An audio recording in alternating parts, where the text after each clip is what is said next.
Good morning, જય શ્રી રામ, સીતારામ, હર હર મહાદેવ. કેમ છો બધા? સ્વાગત છે તમારું અમારી આ ચેનલમાં. વાગી ગયા છે સવારના 7:30 અને આ તમે વહેલા નાસ્તો કરવા બેઠી ગયા. નાસ્તો કરીને પછી કરવાનું હતું ઘરનું થોડું ઘણું કામ, તો મેં અને ધારિકાએ એ બીડું ઝડપી લીધું. મેં કીધું તમે ઠામ ઉટકો છો તો હું કચરા પોતા કરી નાખું. પછી મિતાંશભાઈને આવવાનું હતું આંગણવાડીમાં મૂકવા, તો મને કે બાબુ આજે તમે આવો. મેં કીધું ચાલ હવે હું આવું આંગણવાડી મૂકવા.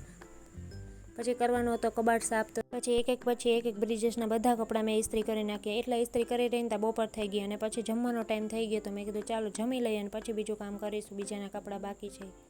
પછી બેસી ગયા અમે જમવા અને જમીને ફ્રી થયા. તો બ્રિજેશ કે આજ તો પાછું આઈસ ફેશિયલ કરવું છે, તો એના આઈસ ફેશિયલની મોજ લીધી અને બીજા જેટલા કપડાં બાકી હતા ને એટલા પછી મારા બાકી હતા એ બધાને ઇસ્ત્રી કરી અને કબાટ મસ્તનો અસલ મજાનો ગોઠવી દીધો. પછી રાતના વાગી ગયા હતા 7. તો અમારે નણંદબા પણ આવી ગયા હતા. હવે મહિનો દી ત્યાં રોકાવું આવું કરતા હતા અને સ્કૂલ ખુલી ગઈ ને હવે ભાઈ મેડમ આવ્યા છે રોકાવા. અને મિતાંશ કે હવે તો હું ફઈને પણ જવા ન દઉં. મેં કીધું સારું. તો એ એની મોજમાં હતો. અને પછી જમવાનો ટાઈમ થઈ ગયો હતો, તો જમવામાં બનાવવાના હતા પૌવા બટેટા.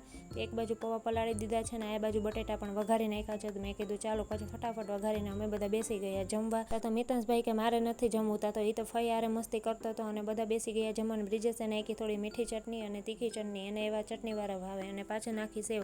પછી જમીને ફ્રી થયા. તો મિતાંશભાઈને તો હજી મસ્તીમાં જ ચાલુ હતું, તો એને તો થાકતો જ નથી અમારે. પછી જમીને એ કે હવે આમાં પૌવા બટેટામાં તો કંઈ કે પેટ ભરાણું નહીં, કે તો કે હાલો પૌવા થોડું તરબૂચ ખાય. મેં કીધું ચાલો તમે તરબૂચ ખાવું. સારું, મળીશું કાલે પાછા નેક્સ્ટ વિડીયોમાં. ત્યાં સુધી વિડીયોને લાઇક કરી દેજો, શેર કરી દેજો, નવા હોય તો ફોલો કરી દેજો. સીતારામ, જય શ્રી રામ, જય શ્રી કૃષ્ણ.